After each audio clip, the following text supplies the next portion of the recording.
But joining us right now, the aforementioned whale capper, Drew Dinsick, NBC Sports betting analyst on Twitter at whale_capper.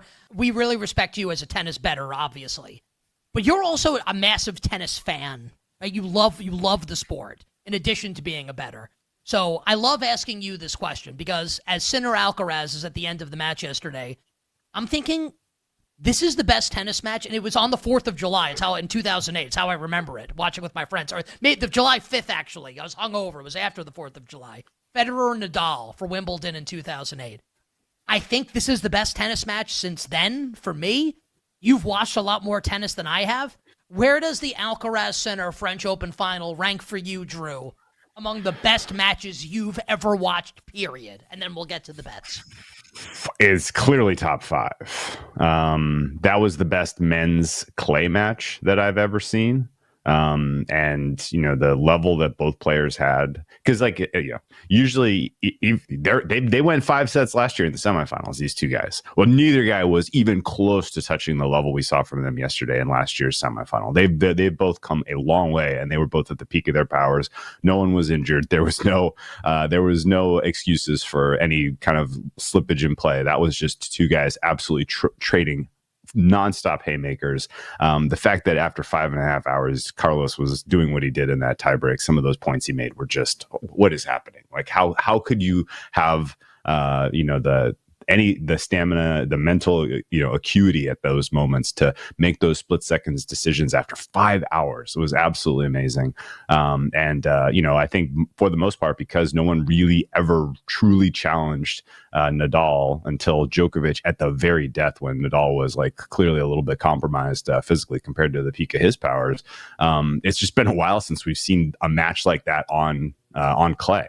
Right. And so it's been a long time coming to have this type of a head to head, and the margin between Sinner and Alcaraz is absolutely razor thin. The small advantages that Alcaraz has on natural surfaces are kind of the only reason to expect that, he's a slight favorite for Wimbledon over Sinner. And then when we get back onto hard court for the U.S. Open and the Australian Open, it's going to be pretty heavily back in favor of Sinner, I would say. So this is the world we live in now, where these are the two that essentially make up the 98% of the pie of potential winning players every time a slam comes around. Again, like I love the French Open. I love tennis on clay. It's like a totally different sport than what we're about to see transitioning to grass. But Wimbledon is my favorite event just for the pomp and the circumstance. And so I agree with you. Number one all-time match, Nadal Federer. That transition, Nadal finally beating Federer on grass was amazing. Still kind of can't believe that happened. Number two, and actually almost co-number one really, was Djokovic defeating Federer in 2019 at Wimbledon. That was a 5-set match when both guys still had, the peak. Federer was obviously past his peak, but he still had the goods in 2019 to present a challenge and get one final Wimbledon. And Djokovic just snatched it from him and said, "No, now I'm the king now. You move on." And that was the last time we ever saw Federer in a Grand Slam final. He had championship point, and could have put it away in the, I want to say, like at 13-12 in the 5th set. I mean, something insane like that. And, ultimately Djokovic took the crown in that moment, and that was pretty amazing. So those pretty clearly stand out to me as the top two, just because the importance, on top of the fact that they were amazing matches with guys at the absolute peak of their powers. And Alcaraz Sinner yesterday goes into that conversation for sure.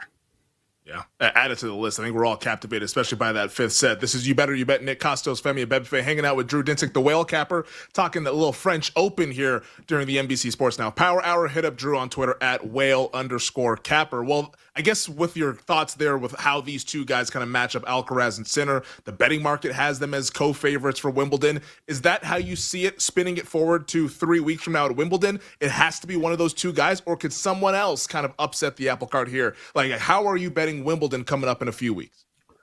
There's definitely a world where Alcaraz doesn't get there, but in that world, I think he has to draw Djokovic in his half of the draw. Right now, Sinner has a little bit of an Alcaraz problem.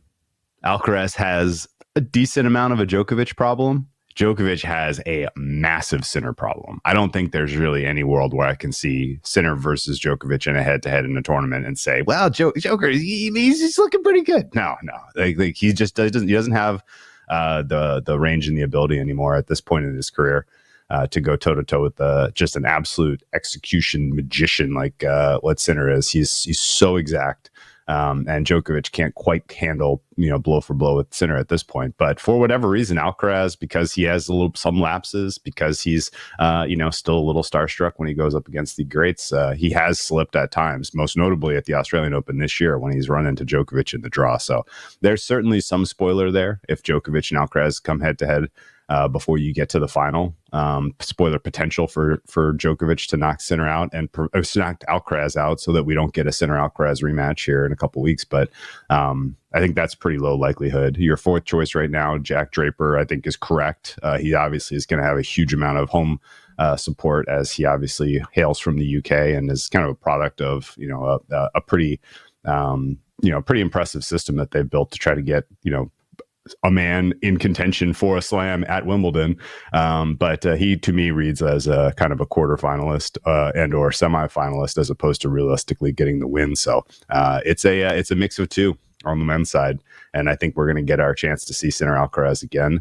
And I would tip the balance in favor of Alcaraz just because he has figured out his movement on grass to the tune of he's just going to be able to execute at a higher level on this surface. So Sinner can figure it out. Certainly, he took a massive step forward on clay this year relative to what we have seen from him in past years, and he definitely, to me at least, has the more the more damaging serve. So that being sort of the key distinction when you get to grass season and how many free points can you generate with your own serve is much more important than like how are you able to handle rally tolerance and can you make the key winning shot, how much spin can you get on your ball.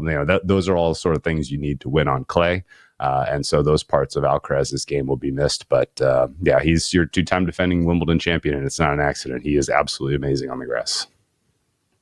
I've decided I'm a Yannick Sinner guy. Like, there's a line being drawn in the sand. You're either Team Sinner or Team Alcaraz. And I'm also part Italian. I am Team Yannick Sinner. We have a minute here, Drew, for the women's side, where Sabalenka, who loses in the French Open final to Coco Gauff, and then kind of is just like, hey, like everyone sucked, including the winner today, and then took some flack for it, obviously. Sabalenka plus 275, the sole favorite atop the board for Wimbledon on the women's side. Gauff tied for the second odds at plus 550. Is it one of those two women? Would you like to make the case for anybody else on the women's side for Wimbledon in about 3 weeks? We have a hard 60 seconds for the answer. Yeah, you got it, man. A slight quick defense for Gauff. She was magnificent at the French Open, and she did not deserve any of that shade that Sabalenka gave her. But I love a good villain story. It makes sport more interesting. Sabalenka is now the villain until further notice on the women's side of the draw. There are 8 realistic champions for the Wimbledon. In the women's side of the draw here, Sabalenka is in the mix, but boy, is she short there. She did not play this event last year. She is not especially, kind of decorated on grass. So she is a pass at 275. Rybakina is a must consider at 550. I thought she looked great in Paris, and she, of course, has won this title before and is a very realistic contender. Iga is on a second tier for me with Coco Gauff, with Mira Andreeva, and then not kind of at the top of the board, but realistic chance to win. Madison Keys has to be given some consideration, and then I think I'll round out my choices with a plug for Belinda Bencic, who I think if she is healthy has an amazing game for grass and could be a factor here this week. I feel like a couple of years ago, like Tyler would remember this. He's been on the show forever. I feel like I bet Belinda Bencic like a bunch of matches at Wimbledon, maybe like 3 years ago. Thanks for this trip down memory lane, Nick. Anyway, Drew, great job on the show as always. On Twitter at @whale_capper. Great job on the NBA Finals. Great job on tennis. We'll talk to you next week. Thank you, sir. Awesome, guys. Enjoy the week.